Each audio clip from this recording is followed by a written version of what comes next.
Did you know that a bloody miracle and a visionary nun from the 13th century gave rise to one of the most fascinating and controversial festivals in Christian tradition?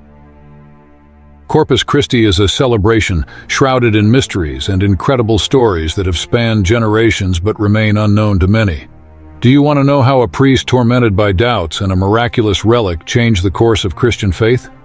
Get ready to uncover the secrets behind Corpus Christi. Without further ado, let's start the video.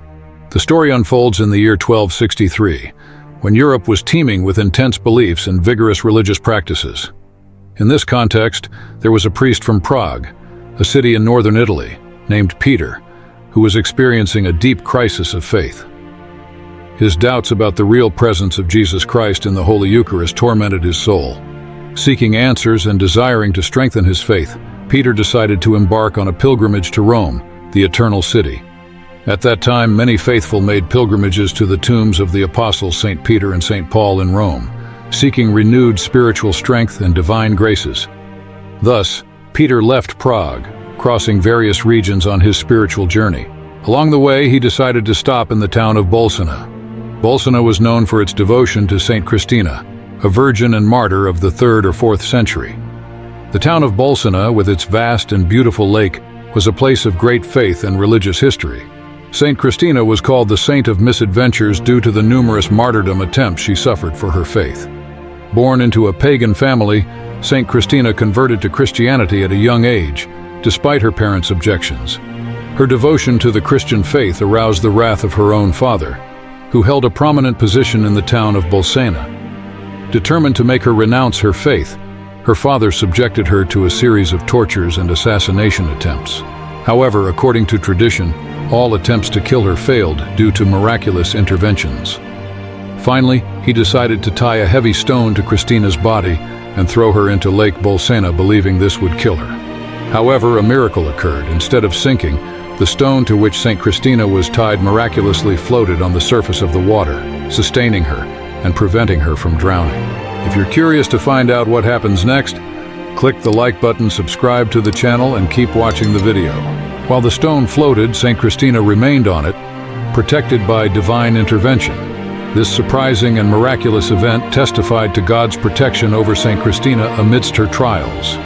Additionally, as St. Christina floated on the stone, her footprints became imprinted on it. To this day, these footprints have become tangible evidence of the miracle and a sacred relic for the faithful.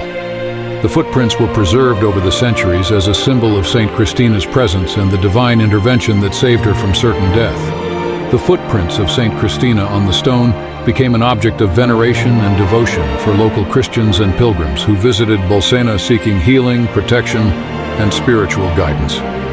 This miraculous event caused Christina's father, upon witnessing the prodigy, to suffer a collapse and die. Christina, despite surviving, continued to face various martyrdom attempts, but was always saved by divine interventions until her death.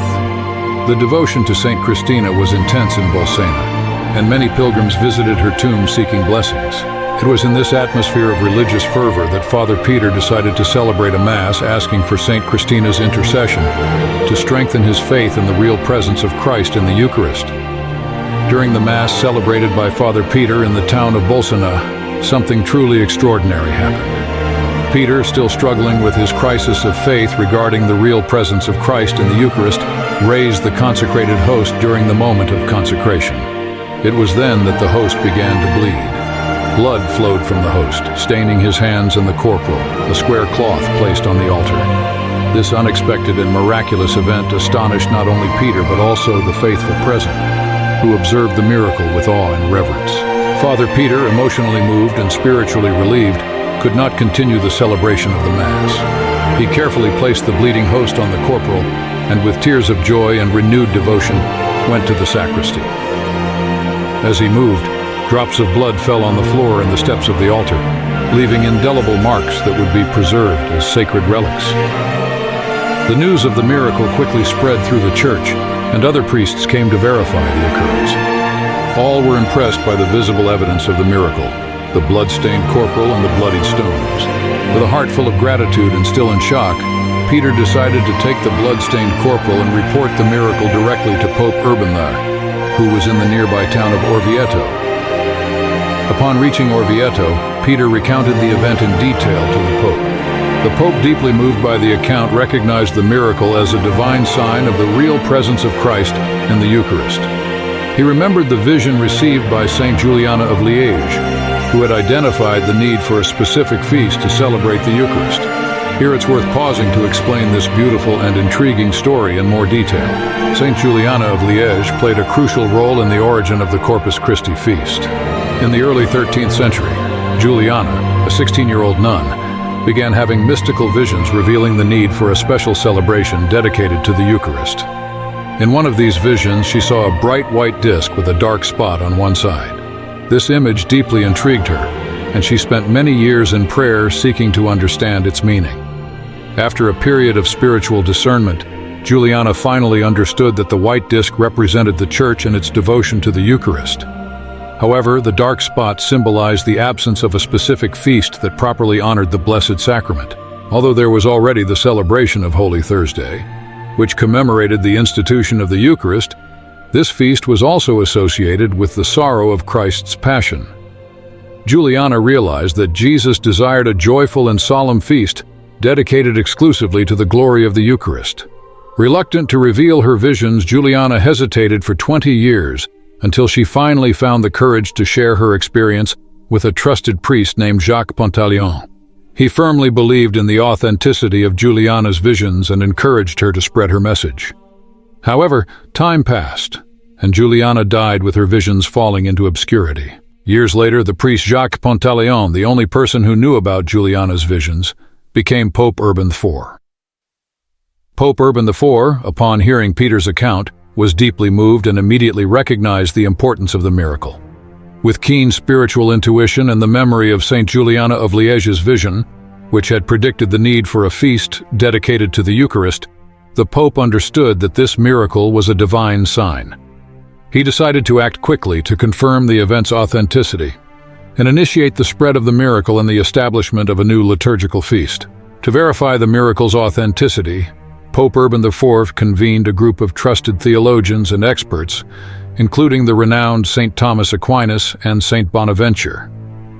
These men, known for their wisdom and holiness, were sent to Bolsena to investigate the occurrence and examine the relics. St. Thomas Aquinas and St. Bonaventure, along with other theologians, conducted a thorough analysis of the evidence. They studied the blood-stained corporal, the bloodied stones, and collected testimonies from the faithful who witnessed the miracle.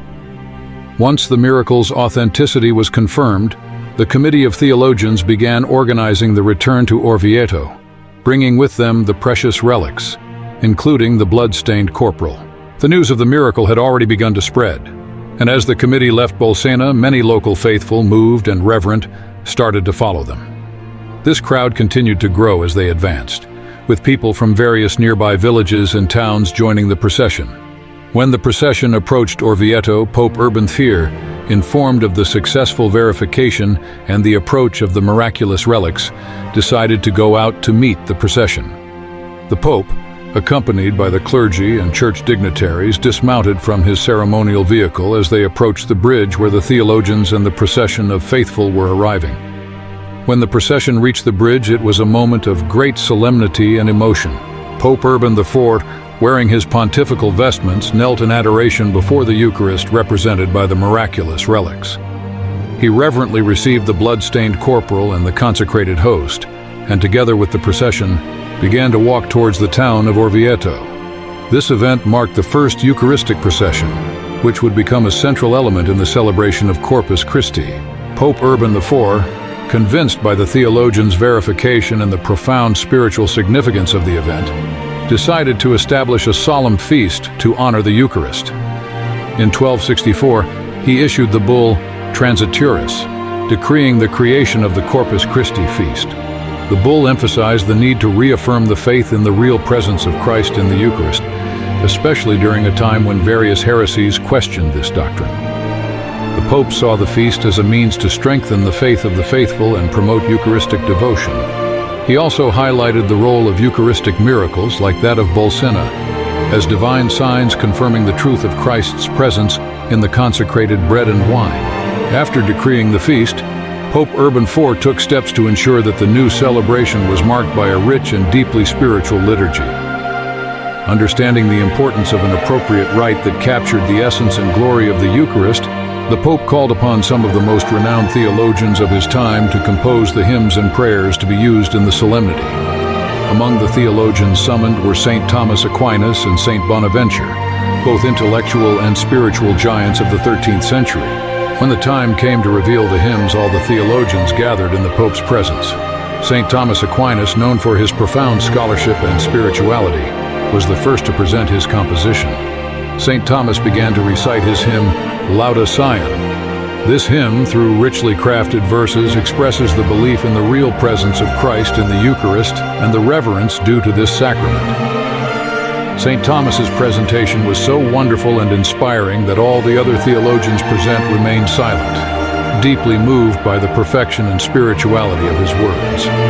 With great humility and recognition of the superiority of St. Thomas's work, each of them tore up their own manuscripts, acknowledging that St. Thomas's hymn perfectly captured the spirit and purpose of the new feast.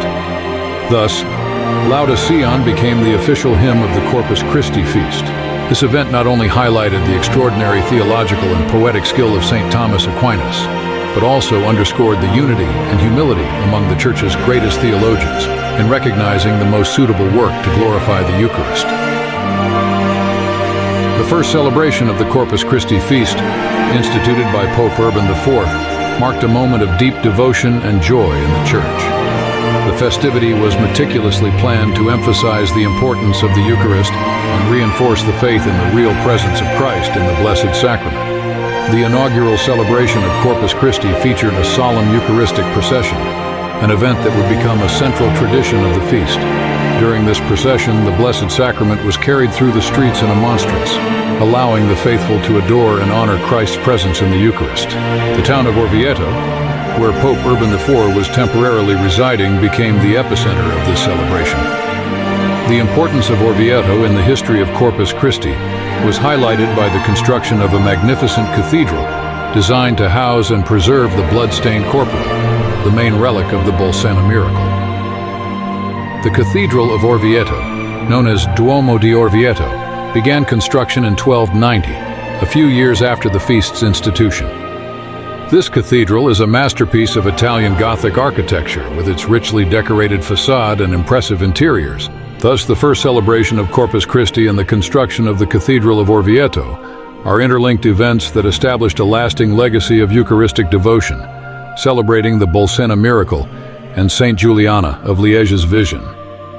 These events continue to inspire and strengthen the faith of many Christians, reaffirming the centrality of the Eucharist in the Church's life and the spirituality of the faithful. It is worth noting that some religions may choose not to believe in or observe the Corpus Christi holiday for various reasons. Some have their own beliefs and religious practices that do not include the celebration of the Eucharist or prefer not to venerate the host and wine as the body and blood of Christ. Additionally, there may be theological and interpretative differences regarding the nature of the Eucharist and what is written in the pages of the Bible. However, it is important to remember that, regardless of religious differences, the central issue is having faith in God and practicing the principles of love, compassion, and mutual respect. Respect for religious diversity and the pursuit of peace and understanding among different traditions are values that transcend religious boundaries and are fundamental to building a more tolerant and inclusive world. I hope you enjoyed the video. Please subscribe to the channel, click the bell to activate notifications, leave your like, and click on one of the 2 videos that will appear to continue watching us. Best regards and God bless.